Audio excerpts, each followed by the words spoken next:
Welcome to another video from ExplainingComputers.com. This time we're going to take a look at this, the highly anticipated RK5B. This has got an octa-core RK3588 system on a chip, lots of fantastic connectivity, and in theory should have the power of a low-end desktop PC. So let's go and take a closer look. Right, here we have our exciting box. So let's bring in Stanley and LattePanda, get inside. There we are, and hopefully in here something, oh yes, the RK5 computer and also the heatsink, which obviously will go on the board. But let's get into this packaging as well. Let's bring back Stanley the knife and get inside.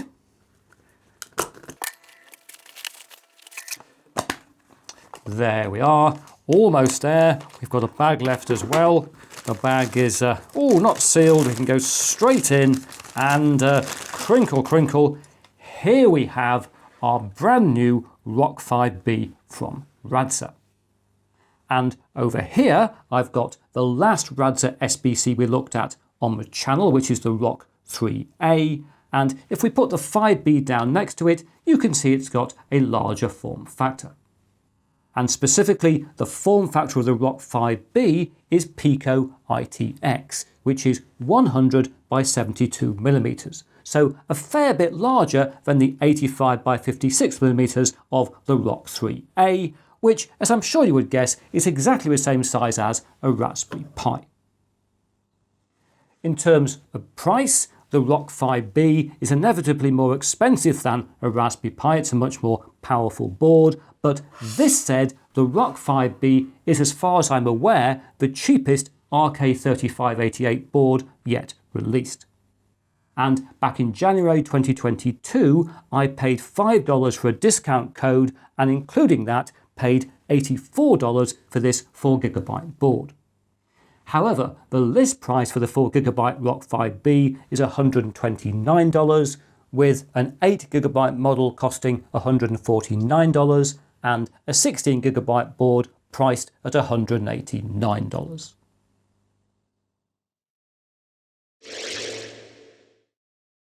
So let's now delve into this board's specifications, starting with its RK3588 system on a chip. This has 4 ARM Cortex-A76 cores clocked at up to 2.4 GHz, as well as 4 A55 cores clocked at up to 1.8 GHz. There's also an ARM Mali G610MP4 GPU and a 6-TOPS neural processing unit, or NPU. As already noted, on this board the SoC is coupled with 4GB of low-power DDR4 RAM, although 8 and 16GB boards are available, with 16GB being the maximum RAM that an RK3588 can support. Also here on the top of the board we find an E-keyed M.2 slot that can take a wireless module, as there's no Wi-Fi or Bluetooth on the RK5B. But given the M.2 slot, for me this is not a deal breaker, and I'll be fitting this Radza Wi-Fi module, Wi-Fi and Bluetooth module, as you can see there, wireless module A2, and this cost me $10 when I bought it a little while ago, although right now they're listed on AllNet for $12.50. If we turn to the main long edge, we find most of the end user connectivity, and very solid it is too. For a start, we have an RJ45 socket that provides 2.5 gigabit Ethernet with Power over Ethernet support. And then next to that, we have 2 Type A USB 3 ports and 2 Type A USB 2 ports. Next to those, as you can see, we've then got 2 full-size HDMI connectors, and these support up to 8K output at up to 60 frames a second. Next along, we then have a USB-C port, which is the standard way of powering this board, although you can power it via GPIO, and this port works with a variety of USB-C adapters, which include a PD 2.0 adapter rated at least 5 volts at 3 amps or 12 volts at 2 amps. Finally, we have a 3.5mm audio jack that offers both microphone input and stereo output. Rotating to the first short edge, there's not that much to talk about, although down here we do have a CPU fan connector, and next to that a mask ROM button for resetting the boot firmware. Rotating around again on the second lung edge, we find a colour-coded 40-pin GPIO connector, as well as power and reset buttons. But most excitingly here, we find this, which is a micro HDMI port. And this is not an output, this is an HDMI input, accepting up to 4K at 60 frames a second. Finally, spinning 90 to the second short edge, all I can find to excite you with is this real-time clock battery connector. However, we are far from finished, as if we turn the board over like this, we see that underneath we've got various interesting things, not least including an M-keyed M.2 slot for accepting an NVMe SSD. And unlike on some other SBCs, the SSD mounts fully under the board, although sadly no retaining screw is provided. So I'm going to have to go foraging here and there to find a spare M.2 retaining screw. Clustered around the M.2 slot, we also find a microSD card slot, which is of course bootable, as well as MIPI camera serial interface and display serial interface connectors for connecting in a camera and LCD display. Finally, in the middle here, we have an eMMC socket, giving us another bootable storage option. And so there we are, the ROC 5B, a very well specified ARM SBC.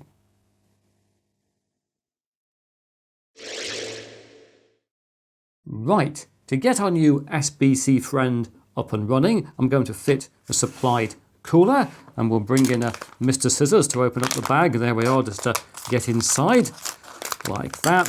And I've already noticed that this particular cooler, if we look on the back of it, the contact between the cooler and the board, if we just bring that back in there, would be, if we just take off this film, would be metal to metal, which is not ideal. So what I'm going to do is to apply a tiny bit of thermal compound, like this. There we go. And by the magic of filmmaking, the board is now mounted on some standoffs, as you can see, which we need to mount this push pin heatsink. It really is a strange setup, this, because this is this sort of thermal, tapey stuff, thermal foam, but it's not in the place to contact the SoC. Anyway, I've got that thermal compound in there now, so in theory I can just drop this in and push down one push pin and the other. There we are. And I can also connect in the fan. There we go. That's lovely jubbly. And I'm also going to turn the board over because earlier I wrote a Debian image to a 16GB eMMC flash module using various adapters, as you can see. So let's now fit that eMMC module to the board like this.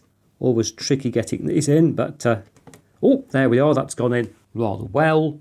And whilst we're here, I'm also going to fit my test WD Black NVMe SSD, so we can test out the speed of this M.2 slot.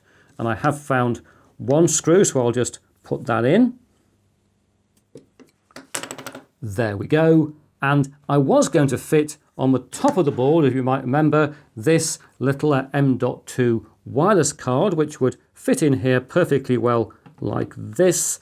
But unfortunately, I've only found one screw which will fit into the M.2 retaining screw threads on this board. So this is not going to be fitted for now until I can find a particular screw. So I'm now going to get on using Ethernet to test out the ROC 5B.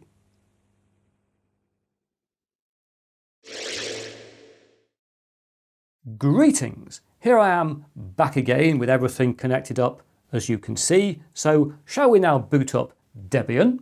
I think that's a good idea. So we'll bring in the video output from the board and turn on the power. There we go. And I'm going to let this run through in real time just to show you how rapidly this board boots. It's getting there already. Come on, board, you can do it. And there we are. That was pretty good, wasn't it? Let's enter our ROC and a ROC as username and password by default. And here we are running Debian on the ROC 5B. And what we're running here is the standard image made available by RADSA for the board. I've done nothing here other than a few scaling changes to make things read better on video. If I go up to the menu, you can see this is a minimal install. We've got some things available. There's loads of settings, of course, various accessories. We've got image viewer, a couple of web browsers, Chromium and Firefox. We don't have any Office packages, but various system tools are here, of course, including HTOP, which we'll run up to see what's going on the system, which looks quite happy. Here are 8 cores, not very busy right now. Not too much of our 4 GB of memory is being used. This seems to be going okay. So let's launch a browser and we'll choose Chromium, which is the default here. Although it comes up saying there's an unsupported flag being used in the command line, I'm going to ignore that because I've got the best performance from Chromium in video playback tests. So we're going to stick with Chromium here rather than Firefox. And I've also installed H.264 I've been experimenting to get the best YouTube playback on this system. So let's bring up my test clip, which is over there, and make sure we're in proper 1080p, which we are, and bring up Stats for Nerds. And the results here are pretty good. We've got no drop frames at all at the moment, according to Stats for Nerds. Playback is certainly, to the eye, very good indeed. There are the occasional drop frames, as we can see at the top. It'll get worse when I move my mouse probably. Actually it didn't, but you can see 3 drop frames out of 700 plus. Playback here is very good. And my guess is that what's going on is that we don't have GPU accelerated playback on this board, but we've got enough CPU power, it can play back at least 1080p video perfectly well. Things could get even better if we do have GPU accelerated playback in a desktop operating system. But for now, let's leave that and do another test because I want to go to the terminal down there. And I think the first thing we'll do here is a list block devices, lsblk, just to see what we've got on the system, which is currently 3 drives. We've got our eMMC flash module, 16 GB we're actually running from right now. I've also got plugged in a 32 GB SanDisk Extreme Pro microSD card. And we've got the NVMe SSD, as you saw me fit in the last segment of the video. And in fact, all of these drives currently contain operating systems, if not necessarily for this board, but we can use them to do some speed tests with HD parameters. So let's first bring up the speed test for the eMMC flash module, see how fast that is running on this system, like that. Oh, I'm going to put my password in again because we just run the terminal. There we go. And let's see what happens. Very exciting. What are we going to get? There we are, 194 megabytes a second for an eMMC flash module connected to the board. And let's also test the speed of the microSD card slot. So we'll change that to that and run this again like that. Remember, a SanDisk Extreme Pro card, very fast card. So really we're testing the speed of the interface unless this is incredibly fast, 80 megabytes a second. That's not bad for a microSD card connected to a single board computer. But of course, what we really want to know is the speed of the NVMe SSD connected to the board. So let's do that. Might have it in the buffer if I'm lucky. There we are. And let's run that. What are we going to get? Won't be the full speed of the drive, which is a good 3,500, but should be pretty good. That's not too bad, is it? 1688 megabytes a second. And to give you a comparison here, when I did the same test on the same drive on an Odroid M1 fairly recently on the channel, we got 1239 megabytes a second, and on a LattePanda 3 Delta, we got 1572. So this speed down here, 1688 megabytes a second, is very much a win for the ROC 5B in terms of NVMe drive read speed on a single board computer.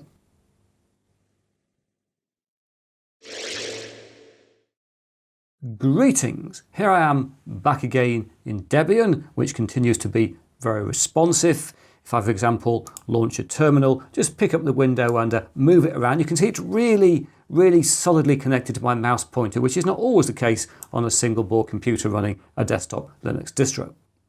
And I've been using the terminal to do various installs to see if we can use this computer as a small desktop PC. So if we look in the menu now, you will see, for example, we have got down under Office, I've installed LibreOffice. Let's launch LibreOffice Calc. I always do LibreOffice Writer. Let's bring up LibreOffice Calc just to prove that is there and working. There it is. And I've also installed GIMP, the graphics program, which is over there. That also runs up pretty quickly, as you can see. Quite impressive, isn't it? But the other thing I've installed, which we're now going to use in the test, is here under Multimedia, which is Kdenlive, the video editor. And there we are running up Kdenlive. Again, it came up pretty well, didn't it? And if we go to recent files here, here's my test edit, which you may recognize. It's a fairly simple test edit, just a couple of clips, 1080p clips, and it does play. Not perfectly, but you could do a little bit of video editing on this board if you wanted to. Not quite so happy doing the transition there, even with proxy files, but it does work. But as you may know if you've seen some of my other SBC videos, the reason this is here is I want to render it out. I want to go to render, and I've created a script to render out this very short edit. And I've done this previously on a Raspberry Pi 4, where it took 2 minutes and 19 seconds, on a VIM4, where it took 1 minute and 32 seconds, and on a LattePanda 3 Delta, where it took 17 seconds. And I've no idea where the RK5B is going to be compared to those boards, so let's start the script and find out. And there it goes, and I think we'll speed on through towards the end. And there we are, it's finished in 1 minute and 24 seconds. So it's faster than the Raspberry Pi 4 and the VIM4, but nowhere near the speed of a LattePanda 3 Delta.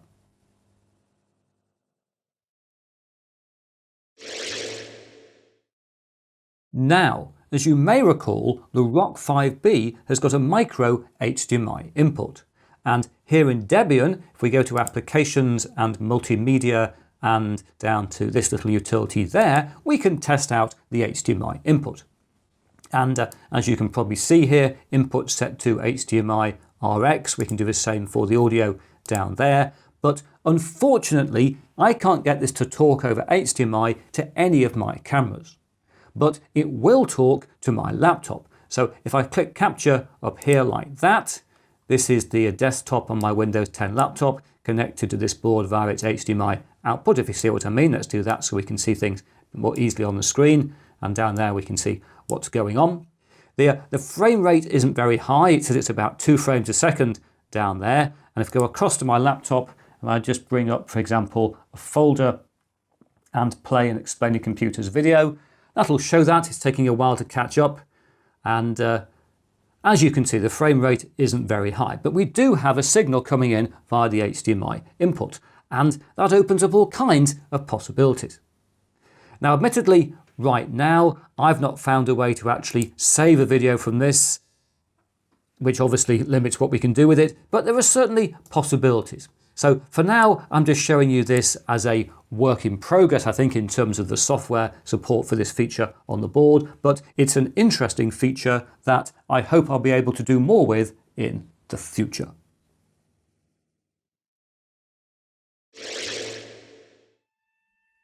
Guess what? In addition to Debian, Radsa also make available an Android image for the RK5B, which we're spinning up here. And talking of spinning, you might be able to hear some fan noise in the background because the fan spins very rapidly indeed when we're running this version of Android, and in fact it never started up at all when I was running Debian. Anyway, this Android installation seems to be very stable, although it's pretty basic. If I flick things up like this, you can see what's pre-installed. We've got a calculator, which is always very exciting, but sadly we don't have the Play Store and we don't have a YouTube app, so I can't test those out. But what we do have, as you might have noticed, is an HDMI input, and if I click on that, hello, it is me talking to you on a camera connected to the HDMI input on the RK5B. This clearly works and the frame rate seems to be absolutely fine. Now, admittedly, I'm not quite sure what we can do with this. If I click on the screen here, I can bring up this circle. I can't bring up anything else as far as I can see, so I don't know how I could record this input. But undoubtedly, we're left in a position where the RK5B has got a powerful CPU. a powerful GPU that's perfectly capable of hardware encoding a video signal from the HDMI input, and it's got access to fast storage, so it could record a video which encoded from the HDMI input onto, for example, an NVMe SSD.